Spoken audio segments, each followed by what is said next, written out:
ጤና ይስጥልኝ ክብራትና ክብሯን የቻናላችን ቤተሰቦች ዛሬ ዕለት እጅግ ወሳኝ የሚባሉትን ከሀገር ውስጥና ሀገር ውጭ የተሰሙ መረጃዎችን መራርጠን ይደርሳችሁ ይገባል ያልናቸውን አዘጋጅተንላችኋል። በመተጋገዝ ባህላችን ሰብስክራይብ ያላደረጋችሁ ሰብስክራይብ እያደረጋችሁ ጎን ለጎን ፈጣንና የእውነት ሚዲያ አባል እንድትሆኑ እያልን በቅድሚያ አርዕስተ ዜና እናሰማችኋለን።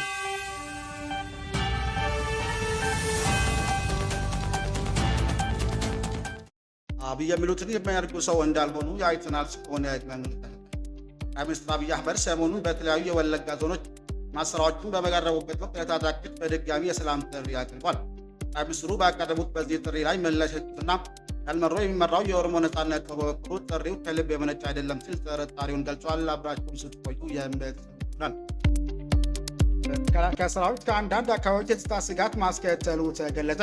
ሰራዊቱ ወደ ትግራይ ክልል እያመራ ነው ተብሏል። ሰሞኑን የፌዴራል የጸጥታ ኃይሎች ከተለያዩ አካባቢዎች ሙሉ በሙሉ ወይም ከፊል መውጣታቸውን ተከትሎ በአካባቢ ነዋሪዎች ዘንድ ከፍተኛ የጸጥታ ስጋት መፈጠሩን ዲስታንዳርድ ያናገራቸው ነዋሪዎች ገለጹ። የተለያዩ አካላት ክፍሎች የሚገኙ ነዋሪዎች የፌዴራል ኃይሎች ሲፈሩባቸው አካባቢዎች ለቀው መውጣታቸውን ተናግረዋል። አብራችሁ ስትቆዩ የምትሰሙት ይሆናል።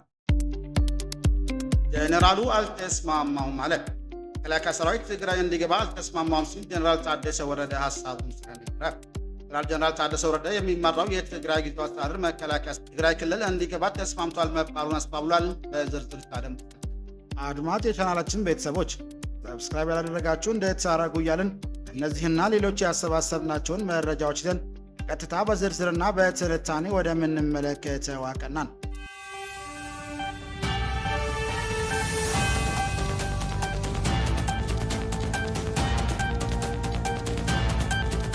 አብይ የሚሉትን የሚያደርጉ ሰው እንዳልሆነ አይተናል ሲል ኦነግ መግለጫ ሰጠ። ሚኒስትር አብይ አህመድ ሰሞኑን በተለያዩ የወለጋ ዞኖች ማሰራዎችን በመድረኩበት ወቅት ታጣቂዎች በድጋሚ የሰላም ጥሪ አቅርበዋል። ሚኒስትሩ ባቀረቡት በዚህ ጥሪ ላይ አሲስቶና በጃልመሮ የሚመራው የኦሮሞ ነጻነት በበኩሉ ከልብ የመነጨ አይደለም ሲል ጥርጣሬውን ገልጿል። ሚኒስትር ባደረገው ንግግር ያልተገቡ ታጣቂዎች ገቡትን ጓደኞቻቸው አርአያ በመከተል ወደ ሰላም መንገድ እንዲመለሱ በላይ እርስ በርስ መናቆር፣ መወጋገዝና ዳርል ትርፍ እንደሌለው አይተናል። ከዚህ በኋላ ቦታችሁን ከህዝብ ጋር በመሆን አካባቢያችሁን ማልማት መሆን አለበት ብሏል። አክለውም በኦሮሚያ ውስጥ ከውጭ መጥቶ ከሚገልና ከሚሰብረን ጠላት ይልቅ ቀምጠው መያዝ ሲገባቸው እርስ በርስ የተቻኮቱና እየተገዳደሉ ማት እንዲገታ የሚያደርጉ አካላት መበራከታቸው ያሳዝናል ሲሉም ገልጿል። ይህ ጥሪ ምላሽ የሰጡት የወቦ ከፍተኛ አዛዥ አማካሪ ኦጀረኛ ጉደታ በኩላቸው እርቅ ማውረዱ አለብን የሚለው ሳበቃ ደረጃ መልካም ቢሆንም የጥብቁ ትክክለኛነት ግን አልንጠራጠራለን ብሏል። ኦጀረኛ ሲቀጥሉም ሰላም ሲባል የኦሮሊያን አይነት ሰላም እንዳይሆን ስጋት አለን። ይህም ማለት ጦርነት እያቀዱ ስለ መልካም ማውራት ማለት ነው ሲሉም ተንክቷል። ጠቅላይ ሚኒስትሩ ይበቃናል ማለታቸው ከልብ ስለመሆኑ ጥርጣሬ እንዳላቸው የገለጹት አማካሪው ገስፋ አንድ በኩል የሰላም ጥሪ እያቀረበ በሌላ በኩል ግን ተጨማሪ ወታደራዊ እርምጃ እየተዘጋጀ ነው ሲሉም ወንጅለዋል።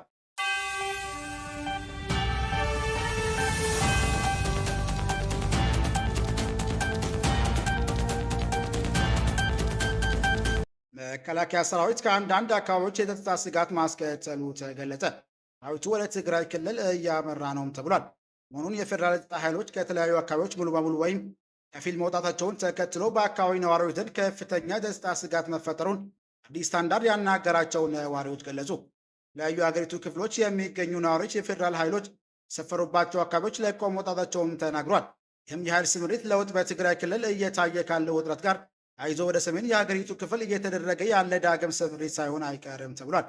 ደቡብ ኢትዮጵያ ክልል ጋርዱላ ዞን ደሬሼ ወረዳና ኦሮሚያ ክልል ቄለም ወለጋ ዞን አንፌሎ ወረዳ የሚገኙ ነዋሪዎች የኢትዮጵያ መከላከያ ሰራዊት የተወሰኑ አካባቢዎችን ለቆ መውጣቱን ተከትሎ የጸጥታ ከፍታ መፍጠሩንና ይህም ለግጭት መንስኤ የሆነ መምጣቱንም ተናግሯል። ኤፍቢ ዘጋቢዎች በትግራይ አዋሳኝ አካባቢዎች ተመሳሳይ የወታደራዊ እንቅስቃሴዎችና ጦርነት ስጋት መኖሩንም አራግጧል። ደሬሼ ወረዳ የሚገኙ ነዋሪዎች እንደሚሉት አካባቢ ሰፍረው የነበሩ የፌዴራል ኃይሎች ከአንድ ሳምንት በፊት አካባቢውን ለቀው መውጣታቸውን ተከትሎ ተቀናቃኝ ቡድኖች መካከል ግጭት ዳግም አገርሽቷል ብሏል። ስማቸው እንዳይጠቀሰው የፈለጉ አንድ ነዋሪ መከላከያ ሰራዊት በነበረበት ወቅት ሰላም ነበር፣ እነሱ ሲወጡ ግን ግጭት እንደገና ተቀሰቀሰ ሲልም ገልጿል። የኢትዮጵያን አቆጣጠር በ2017 የቀድሞ የሰጎን ዞን መፍረሱን ተከትሎ ምላሽ ያላገኙ መዋቅራዊ ጥያቄዎች አካባቢው አለመረጋጋት ዋነኛ መንስኤ መሆናቸውን ነዋሪም ገልጿል። ቀደም ሲል የጋርዱላ፣ የኮንሶ፣ የቡርጂና የአማሮ አካባቢዎች በአንድ ላይ አቅፎ የነበረው ይህ ዞን ፈረስ በኋላ በጎረቤት ማህበረሰብ መካከል በተለይም በጎንሶና በደሬሼ እንዲሁም በደሬሼና በጉማይዴ መካከል ያለው አለመግባባት እየተባባሰ መምጣቱን አስረድቷል። መዋቅራዊ ጥያቄው መሰረታዊ ምላሽ እስካላገኘ ድረስ ሁኔታው በዚህ የሚቀጥል ይመስላል ሲል የገለጸው ነዋሪው አካባቢው ያለው ሰላም በአብዛኛው የተመሰረተው በፌዴራል ኃይሎች ስፍራው መኖሩ ላይ መሆኑን አክለውም ተናግረዋል። በተመሳሳይ በቄለም ወለጋ ዞን የሳዮና አንፌሎ ወረዳ ነዋሪዎች ወጣቶችን ግዳጅ ወደ ውትድርና የመመልመል ዘመቻ መኖሩን የመከላከያ ሰራዊት ክፍሎች ከባድ መሳሪያዎችን በመያዝ ወደ ጋምቤላ ክልል አቅጣጫ የተንቀሳቀሱ መሆኑን አዲስ ስታንዳርድ ገልጸዋል። ኃይሎች ስምሪት ለውጥን ተከትሎ የታየው ስጋት አንዳንድ አካባቢዎች ወደ አስከፊ ግጭትም አመርቷል። በሁለት የአካባቢው ነዋሪዎችና የህዝብ ተወካዮች ምክር ቤት አባላት አዲስ ስታንዳርድ እንደገለጹት በጎሞ ዞን በሁለት ወረዳዎች በተከሰተ ግጭት ቢያንስ 15 ሰዎች ሲገደሉ ሌሎች በርካታ ሰዎች ደግሞ ቆስለዋል ብሏል። ግጭቱ የተቀሰቀሰው በአስተዳደሩ ወሰን ጥያቄዎችና ረጅም ጊዜ በዘለቁ የማህበረሰቡ መካከል ውጥረቶች ምክንያት መሆኑን የገለጹት ኃላፊዎቹ መከላከያ ሰራዊት ግጭቱን ለመከላከል በአካባቢው ባለመገኘቱ የተፈጠረ የጸጥታ ክፍተት ለጥቃት መባባስ ምክንያት መሆኑም ጠቁሟል። ትግራይ ክልል አቅጣጫ ደግሞ ሰፊ የጦር ሰራዊት ስምሪት እየተደረገ መሆኑን የሚያሳዩ መረጃዎች እየወጡ ይገኛሉ። ኤፍቢ ዘገባ እንደሚያመለክተው ምዕራባውያን ዲፕሎማሲያዊ ምንጮች የፌዴራል መከላከያ ሰራዊትና ትግራይ ኃይሎች ወደ ክልሉ አዋሳኝ ድንበሮች እያመሩ መሆኑንም የጦርነት ስጋት ማስከተሉን ገልጿል። መከላከያ ሰራዊት ትግራይን እየከበበ ነው ያሉት ምንጩ ሌላ ትግራይ ምንጭ ደግሞ ሁኔታዎችን ከፍተኛ የኃይል እንቅስቃሴ በማለት ገልጸውታል። ዓለም አቀፍ ማህበረሰብ በግጭቱ ተሳታፊ ወገኖች ላይ ግፊትን ካልቀጠለ አለመግባባትን በውይይት እንዲፈታ ካልደገፈ ጦርነት ስጋት ይበልጥ እየጨመረ ይሄዳል ሲሉ የትግራይ ምንጩ አክለውም ገልጿል። አማራ ክልል ሰሜን ዞን ወሎ በቆቦ ከተማ የሚገኙ ነዋሪዎች እየጨመረ የመጣው ውጥረትና የፌዴራል እንዲሁም የክልል ኃይሎች ወደ ከተማ መግባታቸውን ገልጿል።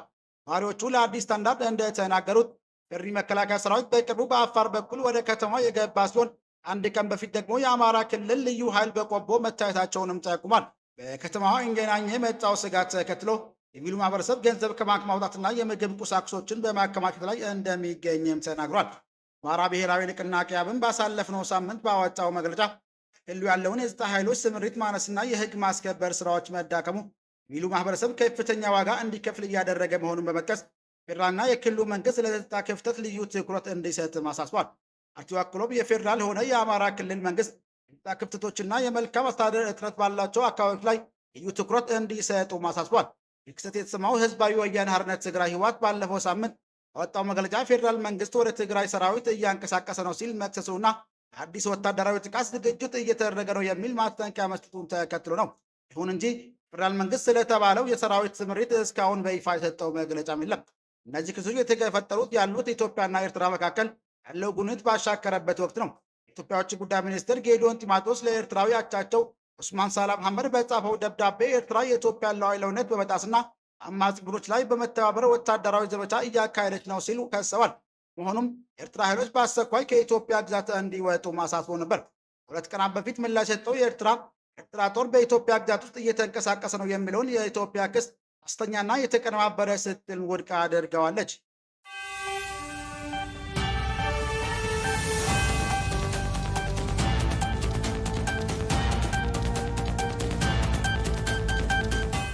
ጀነራሉ አልተስማማሁም አለ። መከላከያ ሰራዊት ትግራይ እንዲገባ አልተስማማሁም ሲል ጀነራል ታደሰ ወረደ ሀሳቡን ተናገረ። ጀነራል ታደሰ ወረደ የሚመራው የትግራይ ጊዜያዊ አስተዳደር መከላከያ ሰራዊት ትግራይ ክልል እንዲገባ ተስማምቷል መባሉን አስተባብሏል። ጊዜያዊ አስተዳደሩ ፕሬዝዳንት ጀነራል ታደሰ ወረደ ጽሕፈት ቤት ባወጣው መረጃ መከላከያ ሰራዊት በትግራይ ክልል በሚገኙ የቀድሞ የሰሜን ዕዝ ካምፖች እንዲሰፍር መመልከታቸውን አስታውቋል። ትግራይ ክልል ጊዜያዊ አስተዳደር የኢትዮጵያ መከላከያ ሰራዊት በትግራይ ክልል እንዲገባ በፌዴራል መንግስት ትዕዛዝ ተላልፏል በሚል ስራጨው መረጃ ፍጹም ሐሰት ነው ብሏል። ባለፉት ቀናት የፌዴራል መንግስት መከላከያ ሰራዊት ትግራይ ክልል እንደሚገባ ለጊዜያዊ አስተዳደሩ ማሳወቁ የሚገልጹ መረጃዎች ሲሰራጩ ነበር። ጊዜያዊ አስተዳደሩ ፕሬዝዳንት ጀነራል ታደሰ ወረደ በጉዳዩ ላይ የሰጣቸውን ትዕዛዝ ለማስፈጸም መስማታቸውን በማህበራዊ ሚዲያዎች በስፋት በተሰራጨበት መረጃ ላይ ተገልጿል። ይሁን እንጂ ጀነራል ታደሰ ጽሕፈት ቤት ዛሬ የካቲት 4 2018 ዓ.ም ያወጣው መረጃ የትግራይ ክልል ጊዜያዊ አስተዳደር መከላከያ ሰራዊት ሰሜን ዕዝ ካምፖች እንዲሰፍር ተስማምቷል መባሉን አስተባብሏል። ክቡራን አድማጮቻችን ለዛሬ ያዘጋጀንላችሁ መረጃዎች ይህን ይመስል ነበር። ሰብስክራይብ ማድረግ፣ ደውል ምልክቱን መንካት እንዳይጠፋችሁ እያልን ሌላ ዜና እስክንገናኝ ድረስ መልካም ቀን